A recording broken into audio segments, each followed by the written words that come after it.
My name is Anna. I am 29-year-old. This is the story of the lie I told for love. I am not proud of it. For a long time, I did not even call it a lie. I called it care. I called it protection. I called it love. I am telling you this now because maybe you are listening with a quiet heart. Maybe you have stayed silent for someone you love. Maybe you believe that love means giving more, even when it hurts. I believed that too. When I met him, my life felt simple again. Not perfect. Just calm. He did not arrive with loud promises or big words. He arrived like peace. He listened when I spoke. He remembered small things about me. He looked at me like I was enough, even on days when I felt small. With him, I felt seen. With him, I felt safe. He felt like home, not a place, but a feeling. The kind of home where you can breathe without fear. Where silence is not empty, but warm. We talked about small dreams. We laughed about silly things. There was no drama, no fire, no chaos. And maybe that was why I trusted him so deeply.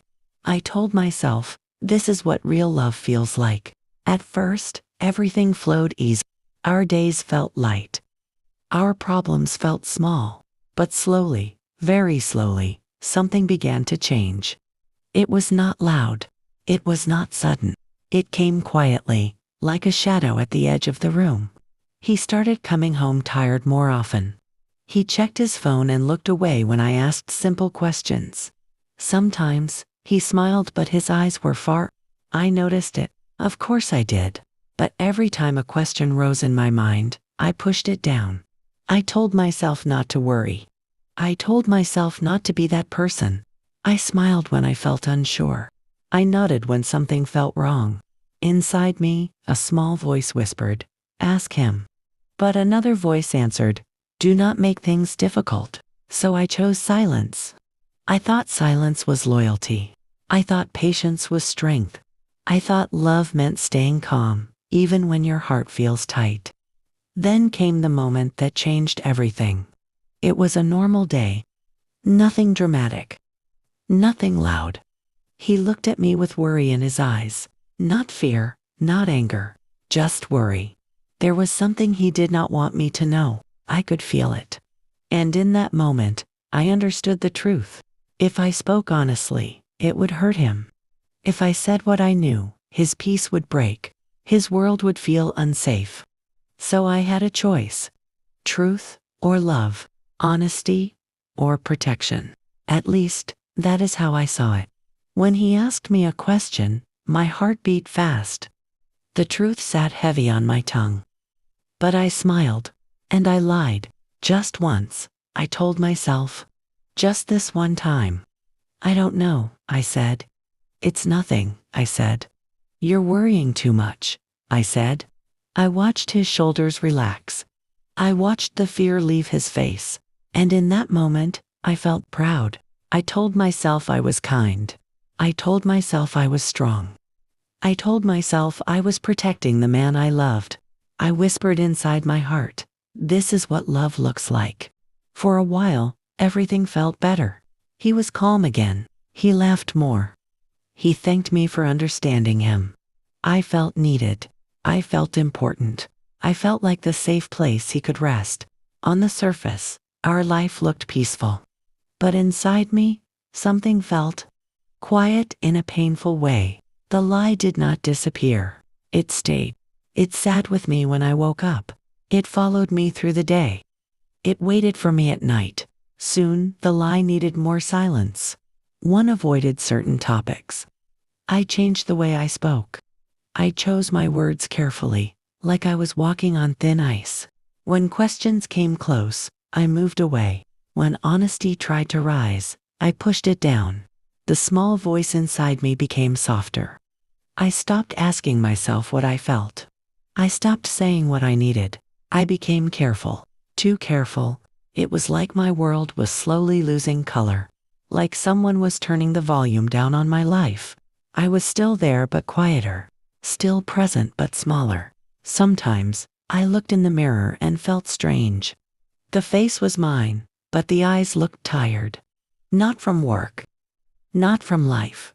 from holding something inside for too long. I told myself it was normal. I told myself love asks for sacrifice. But deep down, something did not feel right. I was protecting him. Yes. But who was protecting me? I did not know the answer yet. I only knew that something was slipping away.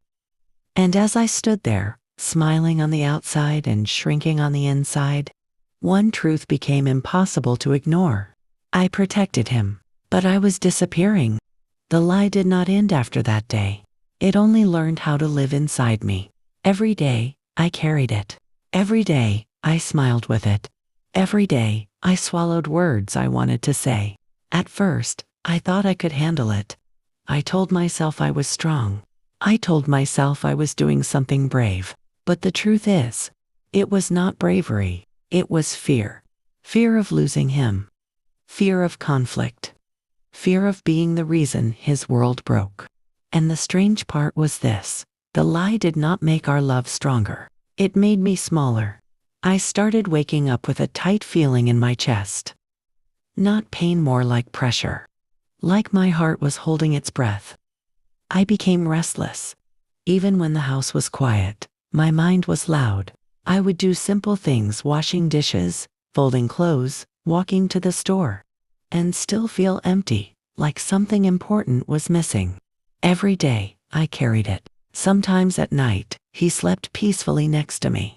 His face relaxed. His breathing slow, and I would lie there, staring at the ceiling, feeling awake inside my body, like my skin could not fully rest. I wanted to touch his hand and feel close again, but sometimes, even love felt far. Because the lie sat between us like a wall made of soft glass. You cannot always see it, but you can feel it. And slowly, he changed too. He did not become cruel. He did not shout. He did not accuse. That would have been easier to understand. Instead, he became distant. He was there, but not really there.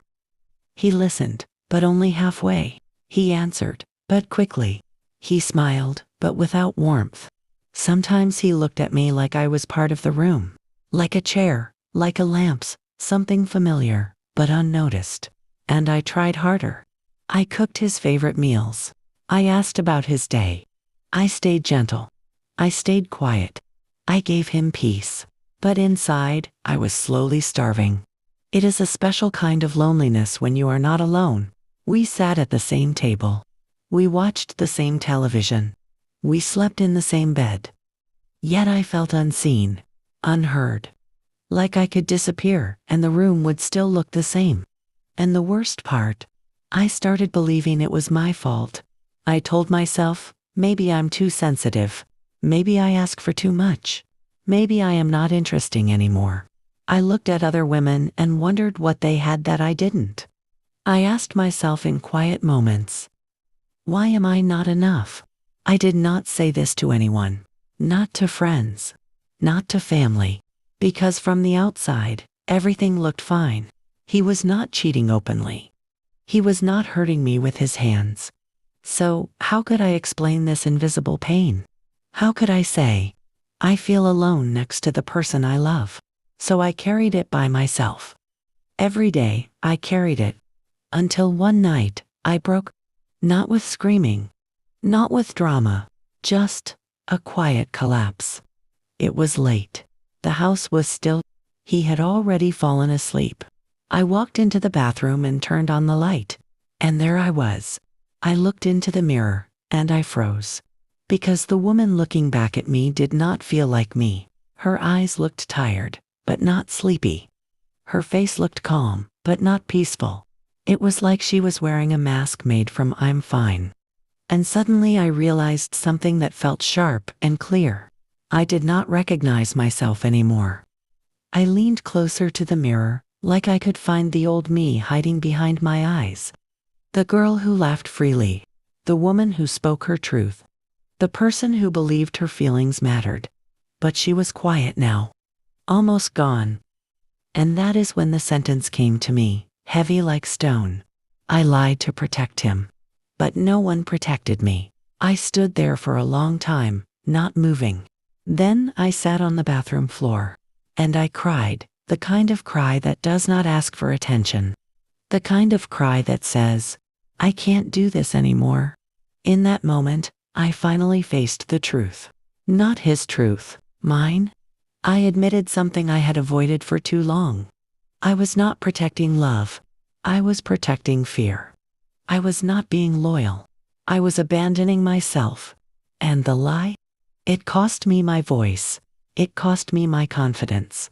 It cost me the right to be honest in my own life. I did not suddenly become angry at him. I did not suddenly hate him. I still loved him. But love was not enough anymore, because love without truth becomes a quiet prison. So I made a decision, a small one, a simple one, but it changed everything.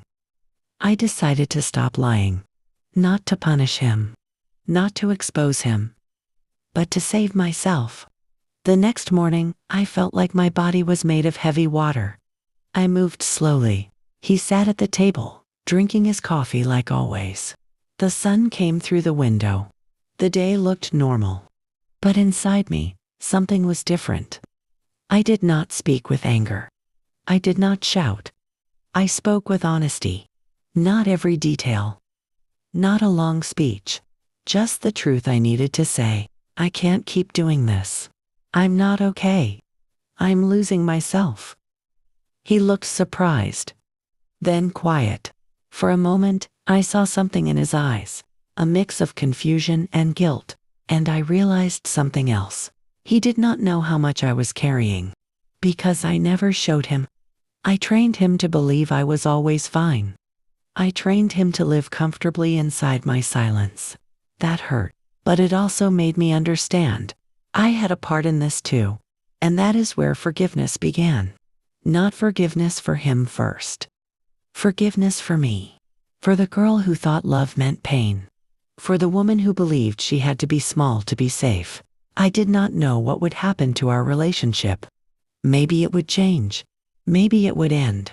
Maybe it would become something healthier. But for the first time in a long time, I felt one thing clearly. I belonged to myself again. I started making small boundaries. I started saying no without guilt. I started listening to my own feelings like they were real and important. The more honest I became, the more I returned to myself. And even when it hurt, it felt clean, like breathing fresh air after being underwater. Now, when I look back, I understand something I did not know then. Love should not erase you. Love should not require you to stay silent. Love should not ask you to disappear so someone else can feel safe. If you are listening to me right now, I want to tell you this gently. You are not selfish for needing truth. You are not difficult for wanting to be seen. You are not weak for having feelings. Real love does not punish your voice. Real love does not grow inside your silence. I lied to protect him, but finding the truth saved me.